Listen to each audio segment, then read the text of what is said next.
Hi guys, நம்ம தமிழமே right channel. இன்றைக்கி வந்து ஜுல்ஸ் கைசன் தான் பார்க்க போகிறோம். பட் வந்து மூவி கிடையாது. ஏன் மூவி கிடையாது அப்படின்னா, அதில் ஃபுல் அண்ட் ஃபுல் சாங் இருக்குங்க. பின்னாடி பேக்ரவுண்ட் ஃபுல்லாக மியூசிக் தான். நான் வந்து என்ன சொல்ல 20 நிமிஷமாக அது செக்மெண்ட் பிரித்து போட்டுடலாம் அப்படின்னு நினச்சேன். எடிட் பண்ணி பார்த்தா அதுவும் பிளாக் தான் ஆகுது. ஏன்னா அவ்வளோ மியூசிக் இருக்குது. நான் அதெல்லாம் எடிட் பண்ணி கட் பண்ணி போட்டால் ஒரு 2 நிமிஷம் கூட தேராது போல் இருக்குது. அவ்வளோதான் போட முடியும் போல். ஸோ அவ்வளோ அதில் ப்ராப்ளம்ஸ் இருக்குது. ஸோ நம்மளால் அது பண்ண முடியல, போட விடலை. ஸோ நம்ம வந்து எபிசோடாகவே போயிடுவோம். சீசன் 2லேருந்து போயிடுவோம். அந்த கதை வந்து எங்கே கனெக்ட் ஆகிக்குதோ அங்கே நம்ம பேசிக்குவோம். பட் இப்போ அந்த படத்தில் பார்த்த சில விஷயங்களை பற்றி நாங்கள் சொல்கிறோம். நல்லா இருந்துச்சு. எப்படி சொல்கிறது, ஒரு 1.25 மணி நேரம் படம்னு நினைக்கிறேன். பட் நாங்கள் பார்க்குறப்போ எங்களுக்கு ஒரு 10 நிமிஷம் பார்த்த மாதிரி தான் ஃபீல் இருந்துச்சு. அவ்வளோ இன்ட்ரெஸ்ட்டாக கொண்டு போயிருந்தாங்க. பேக்ரவுண்ட் மியூசிக்லேருந்து சாங்லேருந்து வியூலேருந்து எல்லாமே செமையாக இருந்தது. வேற மாதிரி பண்ணியிருந்தாங்க. ஆமாம், சிம்பிளாக நீட்டாக இருந்துச்சு. எனக்கு எதுவுமே புரியாத மாதிரி இல்லை, ரொம்ப சூப்பராகவே இருந்தது. எனக்கு ரொம்ப பிடிச்ச கேரக்டர் வந்து யூட்டா. ஐயோ, அந்த பையன் என்னன்னு தெரில, ரொம்ப ஒரு சாந்தமாக, ரொம்ப எல்லாருமே அன்பு இருக்கிற, ஃப்ரெண்ட்ஸுக்கு ஒன்றுனா துடிக்கிற ஒரு பையன். ஸோ அந்த கேரக்டர் ரொம்ப பிடிச்சி போச்சு. நம்ம இட்டாதோரி மாயே தான். இட்டாதோரியோட ரொம்ப இன்னசென்ட் அவன். நம்ம இட்டாதோரி இன்னசென்ட்டு அப்படின்னு நினச்சோம். பட் அதோட ரொம்ப ரொம்ப இன்னசென்ட்டான ஒரு பையன். என்ன சொல்கிறது, கேரக்டர் வைஸ் அந்த நடக்கிற விஷயங்கள்லாம் பார்த்திங்கன்னா சேமாக தான் இருக்கும். இட்டாதோரி எப்படி ஃபஸ்ட் டைம் வந்தான், கோஜோ வந்து ரூம்குள்ளே பூட்டி உனக்கு ஒரு ஆப்ஷன் கொடுத்தான், அதே மாதிரி தான் அந்த பையனுக்கும் நடக்கும். பட் வந்து அது தெரிஞ்சு நடந்தது. இது எதிர்பாராமல் நடந்தது நம்ம இட்டாதோரிக்கு. பட் இது எல்லாமே தெரிஞ்சே நடந்த ஒரு விஷயம்தான். அவனுக்குள்ளேயே அதே தான், ஒரு கர்ஸ் மார்க் இருக்கும். அது வந்து இவனுடைய என்ன சொல்ல காதலியே, அது பிஞ்சிலே பழுத்தது. அந்த மாதிரி வந்து குழந்தையா இருக்கும்போதே ஒரு காதல். அது ஒரு ஆக்சிடெண்ட்டில் அந்த பொண்ணு இறந்து, அது வந்து இவனுக்கு துணையே இவனுக்குள்ளேயே இருக்கிற மாதிரி இருக்கும். அது பேர் ரேகா. ஸோ வந்து இவங்க 2 பேர் என்ன சொல்கிறது, இவனுக்கு ஒன்றுனா அது துடிச்சு போகிற மாதிரி, இவனுக்கு என்ன ஒரு ஆபத்துனாலே அது வந்துடும் அப்படின்ற மாதிரி இருந்துச்சு. நல்லா இருந்துச்சு. அது ஒரு லவ்வோட ஒரு காட்டின மாதிரி இருந்தது. தனியாக பார்த்தா ஒரு ஃபீல் இருக்குங்க. இதோட பார்க்குறப்போ அவனுக்காக நிற்குதுன்றப்போ, தனியாக பார்க்குறப்போ ஒரு குட்டி பொண்ணு இவனுக்காக எந்நேரமா சுற்றுது, அந்த லவ்வுக்காக அவன் பின்னாடியே அலைஞ்சிட்டு இருக்குன்ற மாதிரி ஒரு 2 எமோஷன் கலந்த ஒரு ஃபீலாக இருந்துச்சு. நல்லா 2 பேருக்குமே ஒருத்தர் மேலே ஒருத்தர் அன்பு இருக்கும். அண்ட் கோஜோ இதில் எப்படி நம்ம இட்டாதோரிக்கு வந்து அவனுக்குள்ள ஒரு பவர் இருக்குன்னா, நம்ம முன்னோர்கள் வந்து ஒரு தாத்தா இருக்கிற குழந்தைன்னு நினைக்கிறப்போ, இல்லை அதை நம்ம யூஸ் பண்ணிக்கலாம், இவ்வளோ பவர்ஃபுல்லான ஒரு ஆள் வந்து ஏன் வேஸ்ட் பண்ணிக்கணும், அவனுக்கு நான் ட்ரைனிங் கொடுக்குறேன்னு சொன்ன மாதிரி தான் இவனுக்குள்ளேயே அந்த தீய சக்தி இருக்குன்றப்போ இவனையும் கொண்டுடலாம் தான் இவங்கெல்லாம் முடிவு எடுப்பாங்க. பட் கோஜோ தான் குறுக்க இருந்து இதை ஏன் வேஸ்ட் பண்ணணும், நான் அவனுக்கு ட்ரைனிங் தரேன், இதை நம்ம யூஸ் பண்ணிப்போம் அப்படின்னு சொல்லி அதே மாதிரி தான் எடுத்துகிட்டு வருவார். அதேமாதிரி கொல்லணும்னு ட்ரை பண்ணுறப்போ நீங்கள் என்னை கொண்டுட்டு தான் அவனை கை வைக்க முடியும் அப்படின்ற மாதிரி தான். நல்லா இருந்துச்சு. அதெல்லாம் இந்த மாதிரி பசங்களெல்லாம் ஏன் வேஸ்ட் பண்ணணும்னு சொல்லி இவங்களுக்குலாம் லைஃப் கொடுக்குறதும் திரும்ப அவங்களுக்கு ஒரு ஆப்பர்ச்சுனிட்டி கொடுக்குறதும் நம்ம கோஜோ தான். அது சூப்பராகவே இருந்தது. அவர் ஒருத்தமாக தான் இந்த எஃபெக்ட் எடுத்துகிட்டு இருக்காரு. அப்புறம் கோஜோ வந்து யூட்டாக்கும் இனுமாக்கிக்கும் வந்து ஒரு மிஷின் கொடுத்தாங்க, ஒரு ஸ்கூலில் போயிட்டு பண்ணுற மாதிரி. அந்த போர்ஷன் எனக்கு ரொம்ப பிடிச்சிருந்தது. இனுமாக்கிக்கு வந்து அவனே போதும், அவனே எல்லாத்தையும் பார்த்துப்பான், நீ கூட போய் நின்று பார்த்தா போதும், நீ எதுவும் தலையிட வேணாம்னு சொல்லி தான் அனுப்புவாங்க. பட் இனுமாக்கிக்கு வந்து அந்த வாய்ஸ்க்காக ஒரு மருந்து எடுப்பான், அந்த மருந்து மிஸ் ஆகிடும் ஒரு இடத்துல. ஸோ அப்போ யூட்டா வந்து அவனுக்காக நின்று ஃபைட் பண்ணி அந்த எடுத்து கொடுக்குற அந்த சீன் வந்து அப்படி இருந்துச்சு, பயங்கரமாக இருந்தது. ரொம்ப பிடிச்ச சீன் அது எனக்கு படத்துலே. அது 2 ஃப்ரெண்ட்ஷிப் நம்ம இப்போ எப்படி சொல்கிறது, நம்ம புஷிகரவும் இவனும் எப்படி பார்க்குறோமோ அதே மாதிரி தான் அவங்க 2 பேரும் பாண்டிங் வேறு லெவலில் இருந்தது. அந்த பையனை நம்ம இந்த சீசனில் பார்க்கும்போது அமைதியாக வந்து வெறும் ஃபுட் பேராக சொல்லிட்டு அப்படி இருக்கிற மாதிரி தெரியும்.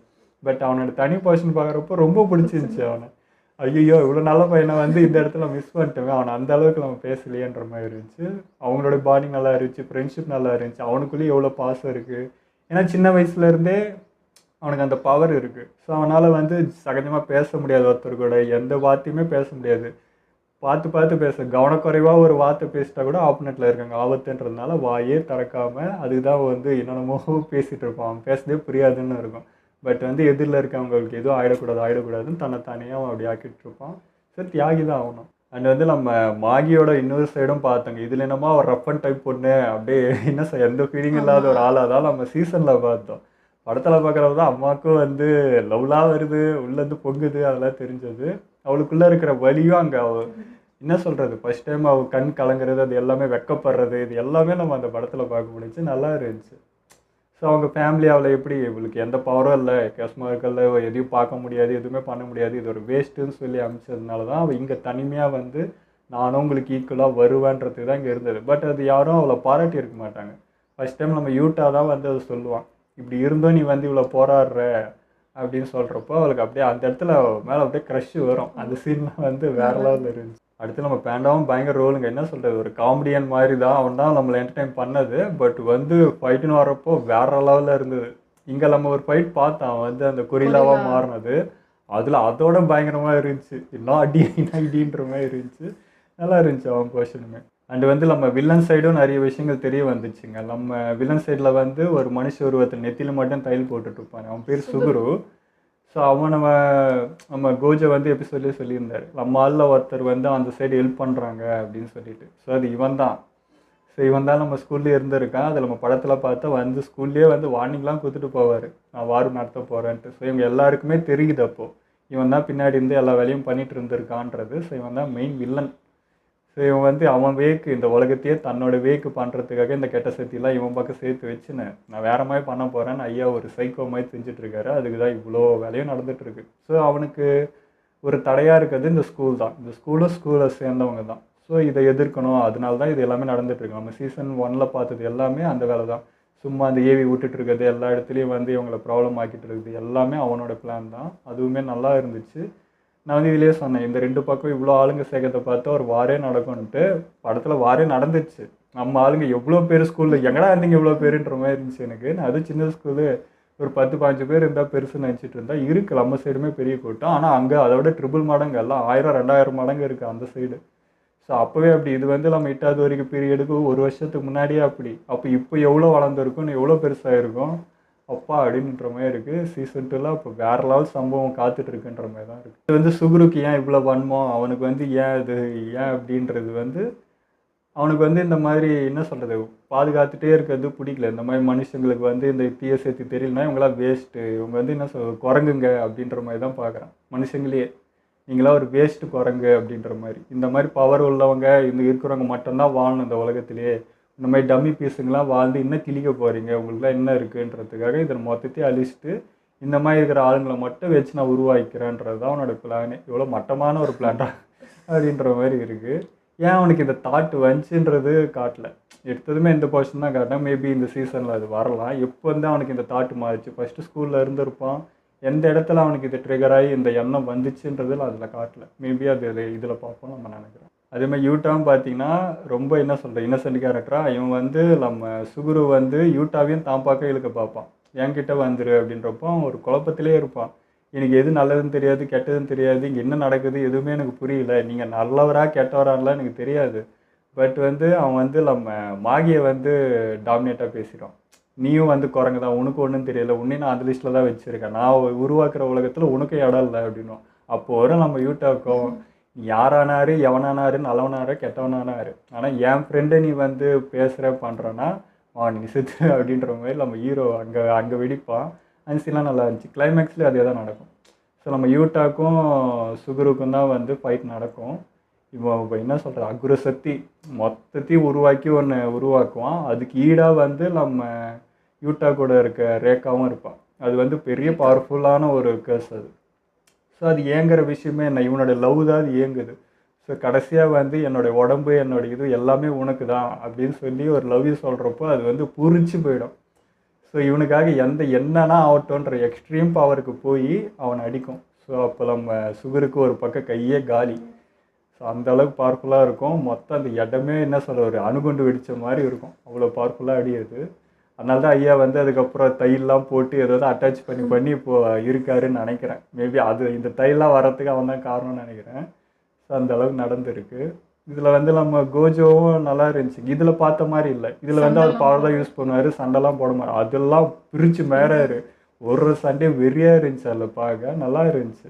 இதில் பார்த்த மாதிரி இல்லை. அதில் இதுக்கும் முன்னாடின்றப்போ கொஞ்சம் பவர் கம்மியாக அப்படி இருந்த மாதிரி தான் இருந்துச்சு. இவங்க பேச்செலாம் கேட்டு நடக்கிற மாதிரி தான் இருந்தது. சகஜமாக இருந்தார்.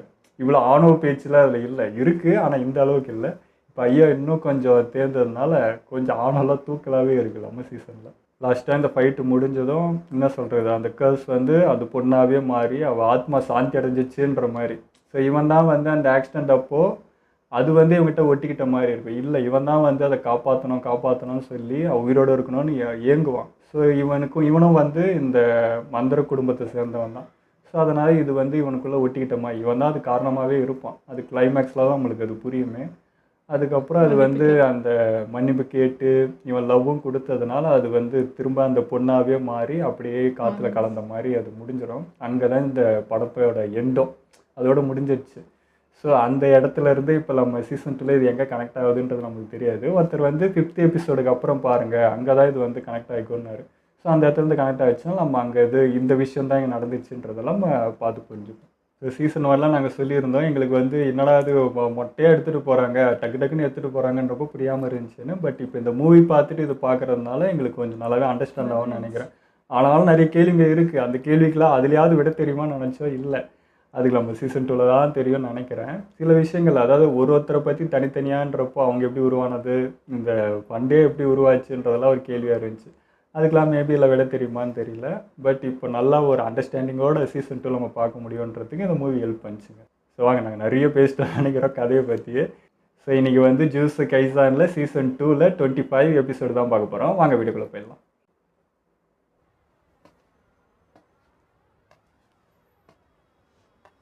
அந்த சம்மரில் எல்லாரும் பிஸியாக இருந்தாங்க.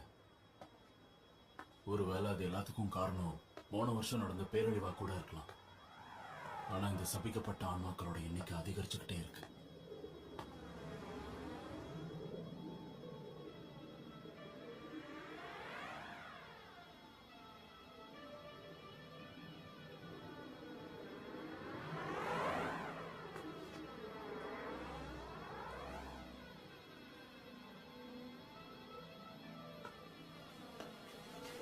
குருவார்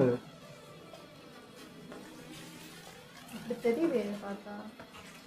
அழிக்கணும், உட்கொள்ளணும், இதையே திரும்ப திரும்ப பண்ணிட்டு இருக்கோம்.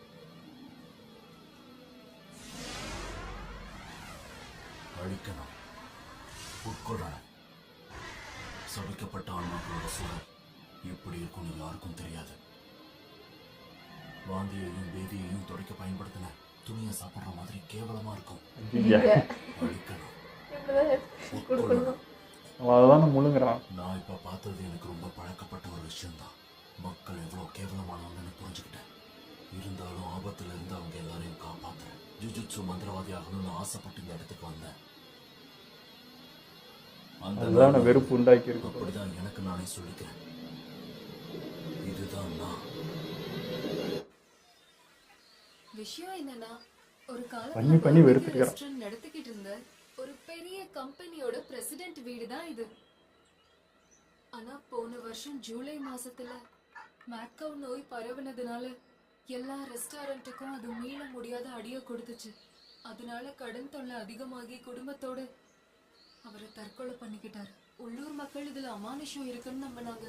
அப்ப இருந்து சில ஸ்கூல் பசங்களும் காலேஜ் பசங்களும் ஏன் வேலைக்கு போறவங்க கூட அவங்க தைரியத்தை காட்ட வீட்டுக்குள்ள போக ஆரம்பிச்சாங்க. அதுல நிறைய பேர் காணாம போயிட்டாங்க. பல பொருளிகள் கிளம்ப ஆரம்பிச்சிருச்சு. அமானுஷ்ய விஷயங்களை பொறுத்த வரைக்கும் பல விதமா பல பொருளிகள் கிளம்ப ஆரம்பிக்கும். அதுலயும் இன்டர்நெட் இருக்கிறதுனால அது இன்னும் வேகமா பரவ ஆரம்பிச்சிருச்சு. அதனால பிரச்சனை ஜுஜுட்சு மந்திரவாதிக்கு தான். ஏன்னா அமானுஷ்யங்கிற வார்த்தை வந்தாலே அதை சமாளிக்க நம்மளதான் அனுப்பி வைக்கிறாங்க. இன்னும் நான் சொல்லி முடிக்கல. 3 கிரேட் ஸ்கூல் பசங்க ஸ்கூல்ல இருந்து போகும்போது காணாம போயிட்டாங்க. அவங்களோட தேடுன்ற பேர்ல அவங்களோட குடும்பம், போலீஸ்காரங்க, அவங்களோட ஃப்ரெண்ட்ஸ் இவங்க எல்லாம் தேவையே இல்லாம அந்த மேன்ஷனுக்குள்ள போனாங்கன்னா அதுல மாட்டி திரும்ப வராம போக வாய்ப்பு இருக்கு. அதுக்குதான் இதுக்கான காரணத்தை கண்டுபிடிக்கணும்னு சொல்றேன். HQக்கு என்ன பண்ணணும்னு தெரியாமதான் அவங்க நம்ம கிட்ட உதவி கேட்டிருக்காங்க. அவங்க என் ஃபீஸும் கட்டுறதுனாலதான் நான் இந்த வேலைக்கு ஒத்துக்கிட்டேன். மறுபடியும் அவங்க கிட்ட பணம் வாங்கினியா என்ன? ஏன் இப்படி என்ன கில்ட்டியா ஃபீல் பண்ண வைக்கிறேன்? என் தேவைக்கு ஏத்த மாதிரி கேட்டு வாங்கிக்கிட்டேன். நம்ம வந்துட்டோம். சரி வா, வேலையை ஆரம்பிக்கலாம்.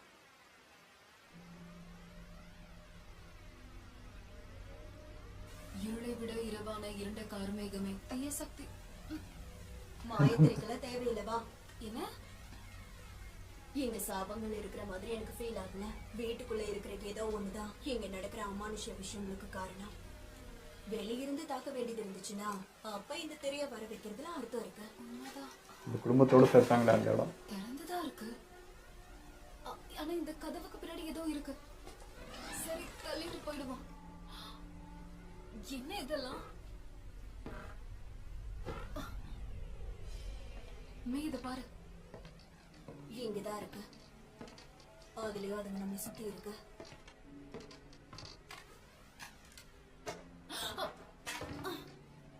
அது எனக்கு தேவைப்படாது. ஆனா உனக்கு தேவை இருக்குல்ல, அதனால வச்சுக்கோ. ரொம்ப தேங்க்ஸ். சரி போவோம். நம்ம அதுங்களாம் ஆட்டிடியூடாக தான் இருப்பாங்க போல. அது இடமே குப்பையா கிடக்குது. இது அற்புதமா இருக்கே. ஆ, ஏய், இங்க எலக்ட்ரிசிட்டிலாம் இருக்கு. அங்கே நின்று அதை அழகு பார்க்காம உள்ள என்ன நடக்குதுன்னு பார்க்கலாம் வா. நான் இந்த ஃப்ளோர்ல என்ன இருக்குன்னு பாக்குறேன். நீ செகண்ட் ஃப்ளோர் போய் பாரு. தனியாவா? ஏன் தனியாவா? ஏன் தனியா போறதுல பயமா? இல்ல இல்ல, அதெல்லாம் ஒண்ணும் இல்ல. சரி போ, என் வேலையை பார்க்க விட. அவங்களோட ட்ரைனி அவங்க.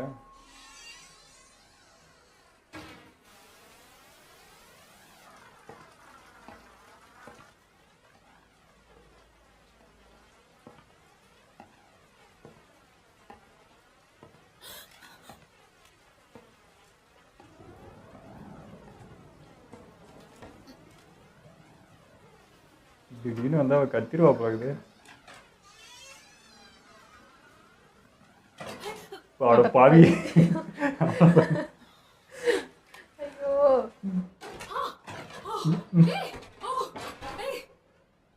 எப்போ இன்னும் இங்க வந்து கருத்தா ப்ராக்டிஸ் பண்ணுகிறேன். இதுதான் கடைசி ரூம்.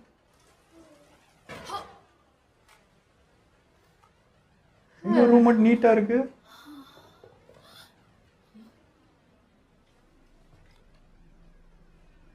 இப்ப பாக்குறது பார்த்தா நமக்கு பயமா இருக்கு. ம்.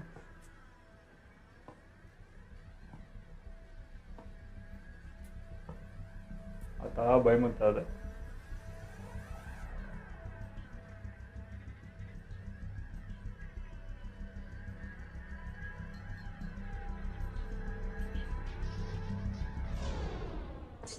எலியா? எலியா? சை.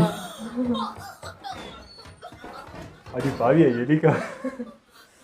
இல்லை எப்படி மந்திரவாதியான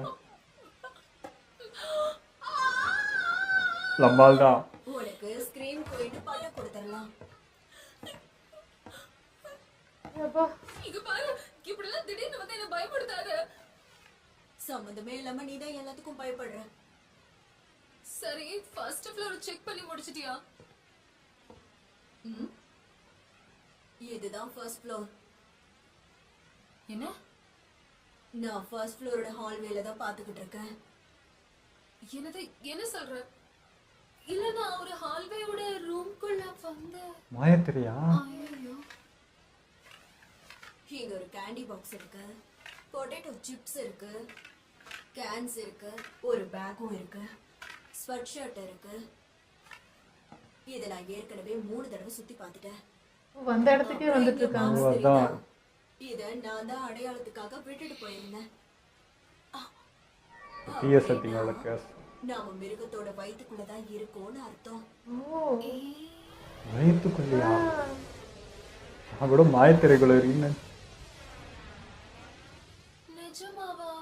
அப்போ குடல்ல டிராவல் ஆகினுக்கிறீங்களா? வயிற்றுக்குள்ள பில்டிங் இல்லாம இருக்குது. அங்க என்ன நீண்டுட்டே இருக்கு. நடந்து நடந்து அப்போ அது அவ்வளோ பெருசு.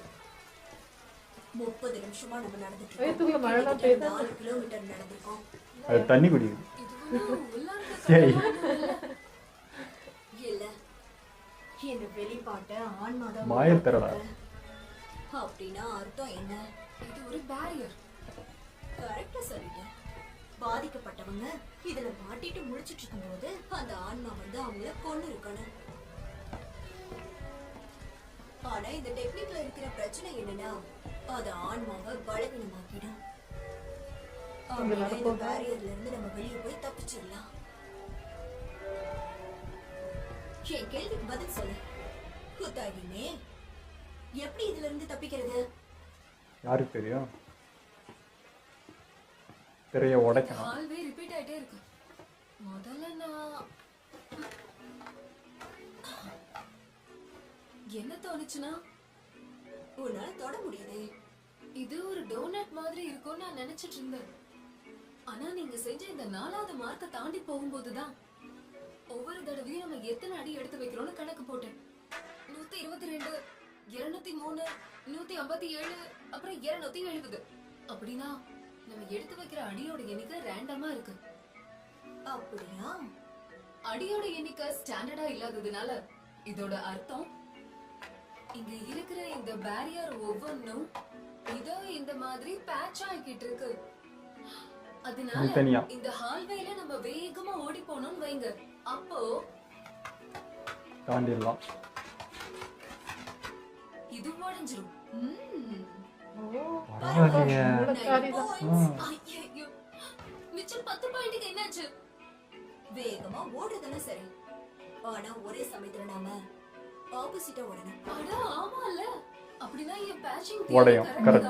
ஒருவேளை நம்ம வேகமா டிஃபரண்ட் டைரக்ஷன்ஸ்ல ஓடுனா சபிக்கப்பட்ட ஆன்மாவால இந்த பேரியரை காப்பாத்த முடியாம நம்ம தப்பிக்க ஒரு Imbalance ஓப்பனிங் கிடைச்சு நம்ம தப்பிச்சிருவோம்.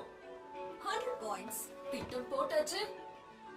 இப்போ ஓடு. இந்த வேலை செஞ்சதுன்னா எனக்கு நீங்க ப்ரமோஷன் கொடுக்கணும். உன்கிட்ட எவ்வளவு பணம் இருக்கு? என்ன? ஒண்ணும் இல்லம்மா. இங்கேயும் லஞ்சமா? தெரியாம கேட்டுட்டேன். சரி, ஓகே, ரெடி செட் கோ. வாங்கி நிக்கணுமா? போகுது. நம்ம சாதிச்சிட்டோம். என்ன? எனக்கு உடஞ்சிச்சு.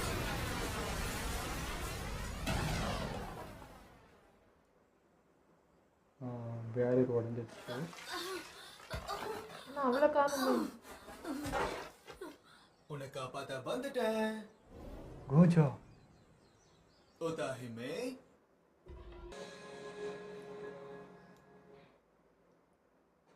என்ன அழுகுறியா? மா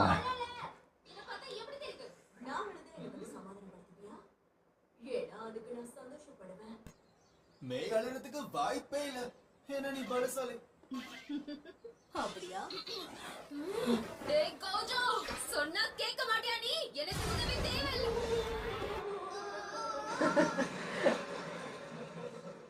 என்னடா இது?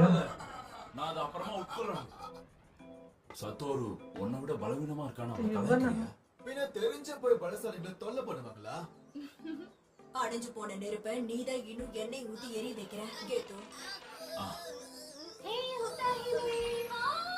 எப்படி இருக்க? ஷாக்கா, உன்னை நினைச்சு கவலைப்பட்டேன் தெரியுமா? 2 நாளா மூச்சு பேச்சே இல்லாம இருந்தேன். ஷாக்கா. என்னடா நடக்குதுங்க? இவங்கள மாதிரி எனக்கு கலாய்க்காத, அப்புறம் நான் அழுதுருவேன். நான் ஒன்னும் அவனுங்கள மாதிரி கேவலமானவன் இல்ல. உதாஹிமே நடந்து வந்த பாதை இப்போது அழித்துக் கொண்டிருக்கிறது. டேய் போதும்டா. இருங்க, ஓ, இவங்க 2 பேரும் ஒண்ணா இருந்த டைம் லைனா இது? காலத்தோட விளையாடக்கூடிய சில பேரியர்ஸ் இருக்கு. அதுல அப்ப நம்ம ஒண்ணுதான் மூவிக்கும் முன்னாடி இது. ரொம்ப ரேர் தான். ஆனா மே கூட இருக்கும்போது நடந்தது ரொம்ப ஆச்சரியமா இருக்கு. எனக்கும் அப்படிதான் இருக்கு. எப்படி இருக்கு? நான் குட்டியோண்டு வரேன். இல்ல, 2 நாள் கஷ்டப்பட்டு வேலை பார்த்திருக்கங்கறத நம்ப முடியல. அப்படி கூட்டி கழிச்சு பார்த்தா இவங்க சொன்னதை விட என்னடா? extra எனக்கு கொடுக்கணும் போல இருக்கு. மறுபடியும் அதிகமா கேட்க ஆரம்பிச்சிட்டான். அதெல்லாம் இருக்கட்டும், மாயத்திரை என்னாச்சு? மறந்துட்டீங்களா? அடுத்ததாக ஹமாமட்சு ஷிசுகால நடந்த வெடிப்பு ஆயத்திர வேணான்னு சொன்னதே அந்த பொண்ணு தான். யாரோ ஒருத்தர் தான் மாயத்திரையை வர வச்சிருக்கணும். கூடவே இருந்து அசிஸ்டன்ட் சூப்பர்வைசரை பார்த்துட்டு இருந்திருக்கோம். ஆனா நீங்க 2ஐயும் மறந்துட்டீங்க. மறந்தது யாரு? வச்சு விளையாடி இருக்காங்க போல. மாஸ்டர், குற்ற செஞ்சவங்களை கண்டுபிடிச்சு இப்ப என்ன ஆயிட போகுது? மண்டையில கொட்டலாம். ஐயோ தெரியாம ஐயோ. தான் இது கேக்குறேன். வாழத்தனமா இருந்திருக்கிறது. அந்த மாயத்திரை எவ்வளவு முக்கியமா என்ன? சாதாரண மக்கள் அதை பார்த்தா என்ன, பார்க்காட்டி என்ன? ஏன்னா அவங்களுக்கு நம்ம டெக்னிக்ஸும் மண்டை வீங்கிடு. தெரியாது. அவங்க பாக்குறது நல்லது கிடையாது. மனுஷங்களுக்கு எந்த குழப்பமும் பயமும் வராம இருக்க இந்த மாதிரி முன்னெச்சரிக்கை எடுக்கிறதுல எந்த தப்பும் இல்லை. அதனாலதான் மக்களால பார்க்க முடியலனாலும் நம்ம வேலையை செய்யும் போது அவங்க கண்ணில் படாம இருக்கிறது நல்லது. அது கூடவே எப்பா போதும்பா, புரிஞ்சுது. இப்படி இருந்தவன் எப்படி மாறினான்? கோஜோட பொறுப்பா தான் வந்துக்கிறான். இந்த பலவீனமானவங்களுக்காக உதவி செஞ்சு செஞ்சு எனக்கு போர் அடிச்சு போச்சு. இவனே அப்படிதான் சொல்றான். வீக்கஸ்ட். எந்த ஒரு சமூகமும் இப்படிதான் இருக்கும். பலவீனமானவங்க ஒருத்தருக்கு ஒருத்தர் உதவி செஞ்சுக்கிட்டு பலசாலிகளை குறை சொல்லுவாங்க. இங்க பாரு சத்தோரு, என்ன மந்திரம் பண்ண தெரியாதவங்களை காப்பாத்ததான் ஜுஜுட்சு இருக்கு. இதுதான் உன் ஆர்குமெண்டா? எனக்கு இந்த மாரல் கியர் எல்லாம் பிடிக்காது. என்ன பலவீனமானவங்க தான் ஏதேதோ காரணத்தை சொல்லி பலசாலிகளுக்கு அந்த பொறுப்பை ஒப்படைச்சிருவாங்க. இப்போ அவனும் சொல்லிட்டு இருக்கான் வில்லனா மாதிரி.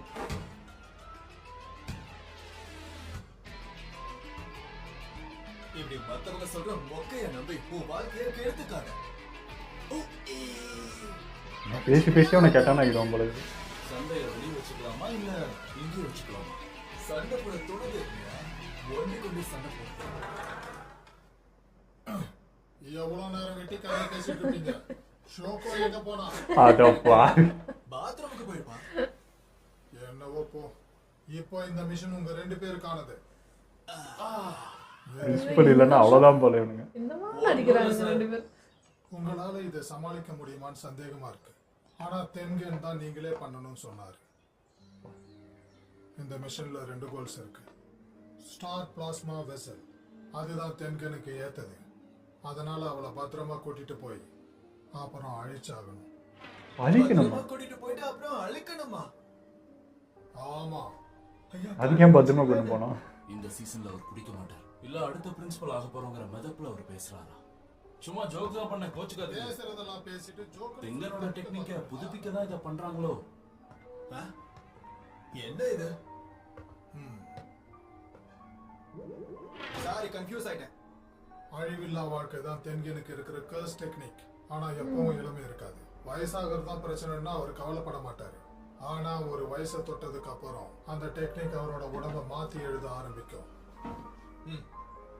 எவல்யூஷன். அவர் மனுஷ உருவத்திலிருந்து சக்தியா உருவெடுப்பாரு. அதுக்கு என்ன கூலா இருக்கும்ல? தென்கனை பொறுத்த வரைக்கும் அந்த உருமாற்றத்தை அடையறவங்களுக்கு வாழ்க்கையை வாழ விருப்பம் இல்லாம போயிடும். அப்படின்னா அவர் தென்கனா இருக்க முடியாம வருத்தப்படுவாரு. எல்லா ஜுஜுட்சு ஸ்கூல்லயும் இந்த பேரியர்ஸ் தான் ஒரு ஃபவுண்டேஷனா இருக்கு. அசிஸ்டன்ட் சூப்பர்வைசரோட இந்த பேரியர் டெக்னிக்ஸ் தென்கன் இருக்கிறதுனாலதான் பல மடங்கு வலுவடைகிறதுக்கு இது காரணமா இருக்கு. ஒருவேளை அவரோட சக்தி மட்டும் இல்லாம இருந்தா பாதுகாப்பை பலப்படுத்தவும் முடியாது, ஒரு வேலையை முடிச்சுட்டு வரவும் முடியாது. இது போதா குறைக்கு தென்கன் நம்ம மனித இனத்துக்கே ஒரு ஆபத்தா மாறிடுவாரு. அதனாலதான் 500 வருஷத்துக்கு ஒரு வாட்டி தானே முன் வந்து தான் கூட ஒத்து போற ஒரு பிளாஸ்மா ஸ்டார் வெசலை கண்டுபிடிச்சு அது கூட ஒருங்கிணைஞ்சு தகவலை மாத்தி எழுதுறாரு. அவர் உடம்ப அவர் புதுப்பிக்கிறதுனால அவரோட டெக்னிக்கை ரீஸ்டார்ட் பண்ண முடியுது. எவல்யூஷனையும் தடுக்க முடியுது. திருத்தரக்கூடாது அவரு. அவரு மெட்டல் கிரே மோனா மாறினா எந்த பிரச்சனையும் இல்லை. ஆனா ஸ்கால் கிரே மோனா மாறாம தடுக்கணும். அதனாலதான் திரும்பவும் கோரமோன்ல இருந்து ஆரம்பிக்கிறாரு. ஆமா, அப்படின்னு சொல்லலாம். ஸ்டார் பிளாஸ்மா இருக்கிற லொகேஷன் எப்படியோ வெளியே லீக் ஆயிடுச்சு. இப்போ அந்த பொண்ணோட உயிரை பறிக்க 2 பெரிய கூட்டம் வெளியே இருக்கு. ஒன்னு கர்ஸ் யூசர் குரூப் கியூ. இது நடக்காம தடுத்து தென்கென் ஜுஜுட்சு சமூகத்தை அழிக்கணும்னு ஆசைப்படுறாங்க. 2வதா ஸ்டார் ரிலீஜியஸ் குரூப் இருக்காங்க. அவங்க தென்கெனை ஒரு கடவுளா கும்பிடுறாங்க. தென்கென் இன்னிலிருந்து 2 நாள் பிளாஸ்மா கூட ஒருங்கிணைய போறதால அது வரைக்கும் அந்த பொண்ணுக்கு ஒண்ணும் நடக்காம பாத்துக்கிறதா உங்களோட பொறுப்பு. இதுல ஏதாவது சொதப்பல் நடந்துச்சுன்னா இதோட விளைவுகளை நீங்க மக்கள் சமூகத்திலயும் பாப்பீங்க. நான் உனக்கு கேட்கணுமா? அந்த பொண்ணு பின்னாடி கர்ஸ் யூசர்ஸ் குரூப் போனா நியாயம் இருக்கு. இந்த ஸ்டார் ரிலீஜியஸ் குரூப்புக்கு எதுக்கு இந்த தேவை? என்னடா வாக்குது? தென்கனுங்கிற அவரை அவங்க சக்தியை நினைச்சு வழிபடுறாங்க. அதனால இந்த ஸ்டார் பிளாஸ்மா கூட அவர் ஒருங்கிணைஞ்சா புனிதமா இருக்காதுன்னு நினைக்கிறாங்க. இந்த ரிலிஜியஸ் குரூப் அவங்க மந்திரவாதிங்க கிடையாது. அவங்கள பத்தி நாம கவலைப்பட வேண்டிய அவசியமே இல்லை. ஆனா கியூ குரூப் காரங்க வருவாங்க, கவனமா இரு. சரி, நான் பாத்துக்கிற விட எல்லாரை விட பலசாலிங்க நாம. அதனாலதான் தென்கனே நம்ம 2 பேரையும் சிபாரிசு செஞ்சிருக்காரு. ஒண்ணும் இல்ல சத்தோரு, உன்கிட்ட ரொம்ப நாளா ஒரு விஷயம் சொல்லணும்னு இருந்தேன். நீயா இருக்கிறத மாத்திக்கிட்டா கொஞ்சம் நல்லா இருக்கும்னு தோணுது. அதுலயும் குறிப்பா நம்ம தலைமை கிட்ட பேசும்போது கூடிய சீக்கிரமே நம்ம தென்கனை வேற மீட் பண்ண வேண்டியது இருக்கும். அதனால கொஞ்சம் அமைதியா மரியாதையா பேசு. ஜூனியர்ஸ் கூட பயப்படுறாங்க. அவங்க கிடக்குறாங்க. டேய் சத்தோரு, சரி போ, நான் உன்கிட்ட இதை பத்தி அப்புறம் பேசுறேன். கூட கெட்டுப்போ. இருங்க வரேன்.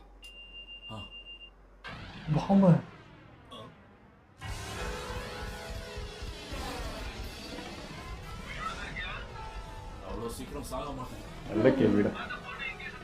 எப்படி வெடிச்சது இப்போ திடீர்னு? ட்ராப்பு. ஓ தப்பிக்கிறாரா? இல்லைப்பா இருங்க, கெட்டாத்மகம் பண்ணுறது. கீழே குதிச்சாலே அது எப்படி விழுந்திருப்பான்னு நினைக்கிறேன். எங்க இந்த காரணம் சொல்லுவேன். என்ன மயக்கம் போட்டு வாசிக்கணும்னு நினைக்கிறோம். ஏன் எங்களை இப்படி வெட்ட வெளிச்சத்துக்கு கொண்டு வர? இவதான் ஸ்டார் பிளாஸ்மா வசலா. உங்க யூனிஃபார்ம்ஸ் எனக்கு தெரியும். நீங்க ஜுஜுட்சுவை சேர்ந்த மந்திரவாதிங்க தானே? மரியாதை அந்த பொண்ணை கொடுத்து. நீ பேசுறத நான் கேட்கல. கொஞ்சம் கிட்ட வந்து பேசுறியா ப்ளீஸ்? அப்பாடா, எனக்கு எந்த பிரச்சனையும் வரல. வந்துச்சு. அருமை. ஒண்ணு இல்லை. உன்னை பத்தி நான் கேள்விப்பட்டிருக்கேன். நீ பலசாலியாமே. அது உண்மையா இல்லையான்னு பார்த்து தெரிஞ்சுப்போமா? நான் ரெடிப்பா. ஆனா ஒரு சில ரூல்ஸ் இருக்கு. என்ன ரூல்ஸ்? நான் உன்னை போட்டு போட்டி எடுக்கும்போது நீ கத்தக்கூடாது. கத்தனாலும் பரவாயில்ல, அழுகுறாரு சரியா? ஏன்னா அப்போ உனக்கு கொலை பண்ண முடியாது. என்னடா சொன்ன? ஆடவன் தலைக்கேறிய மண்ணா. நம்ம ஸ்டார் குரூப்புக்கு ஜுஜுட்சு மந்திரவாதிகளை எதிர்க்கிற சக்தி இல்லை. ஆனா அவங்க கிட்ட பணம் இருக்கு, அதுல எந்த சந்தேகமும் இல்லை. ஒன்னு கேட்கட்டா சேனி, அந்த ஸ்டார் பிளாஸ்மா வெசல் அதை அழிச்சிட சொல்லட்டுமா? நான் இப்போ ஜெனின் கிடையாது. நான் என் மனைவி பேரை சேர்த்துக்கிட்டேன். இப்போ என் பேரு ஃபுஷிகுரோ. அப்புறம் அந்த வெசலுக்குள்ள நான் தயார். இந்த எபிசோட் சூப்பராக இருந்ததுங்க. ஆனால் நான் வந்து என்ன நினச்சேன்னா இந்த மூவிக்கு முன்னாடியே இது போல், அதுவே வந்து நம்ம இப்போ நடக்கிற பீரியடுக்கு 1 இயருக்கு முன்னாடினா இது அதுக்கும் முன்னாடி நடக்கிற விஷயம். ஸோ வந்து நம்ம சுகரும் கோஜோவும் ஒன்றா இருந்த டைமில் காட்டுறாங்க. நல்லா இருந்தது. இப்படி இருந்தவன் எப்படா அப்படி மாறினா அப்படின்றது தெரியல. இப்போயே அவனுக்குள்ளே கொஞ்சம் கொஞ்சம் வெறுப்பு இருக்குதான். பட் இவன் பேசுகிற மாதிரி இல்லை. நம்ம கோஜோ தான் இந்த மாதிரி பேசி பேசி அவன் மனசை மாற்றி விட்டானான்னு தெரில. இவன் இப்போ பேசுகிற டைலாக்லாம் கோஜோவும் பேசிகிட்டு இருக்கான். அவனுக்கும் அந்த உணர்வுலாம் இருக்கும் போல, அதே மாரி இருக்கான். பட் இவன் ஒரு டைம் மேலே வெறுத்துட்டானா என்னன்றது தெரியல. ஸோ இந்த சீசன்லாம் நம்ம சுகுரு அப்படி இருந்து இப்படி மாறினான்றதை காட்டுற டைம்ல தான் இருக்கும்னு நினைக்கிறேன். எங்களுக்கு அது ஆர்வமாக தான் இருக்குது. எப்படா இவ்வளோ நல்லவனா, அதுவும் பொறுப்பானவனா இருந்திருக்கான். இதெல்லாம் நல்லா அண்டர்ஸ்டாண்ட் பண்ணி புரிஞ்சுக்கிறது, கோஜோக்கே அட்வைஸ் பண்ணுற அளவுக்கு இருந்திருக்கான். அப்படின்னா எப்படா மாறினான்றது சலிச்சு தெரியல. போயிருக்கு அவனுக்கு. இதே பண்ணி பண்ணி ஒரு இடத்துல வெறுப்பு ஆகிருக்கு தெரியுது. பார்ப்போம் இந்த சீசனில் அது எப்படி அந்த மனமாற்றம் எப்படி வந்தது, இவ்வளோ கொடூரமான தாட்ஸ்லாம் அவனுக்கு வரதுக்கு எது காரணமாக இருக்குன்ட்டு பார்ப்போம். ஓகே, இதெல்லாம் நம்ம வீடியோ முடிச்சுப்போம். மறக்காமல் லைக் கமெண்ட் ஷேர் பண்ணுங்கள். மறக்காமல் சப்ஸ்கிரைப் பண்ணிடுங்க.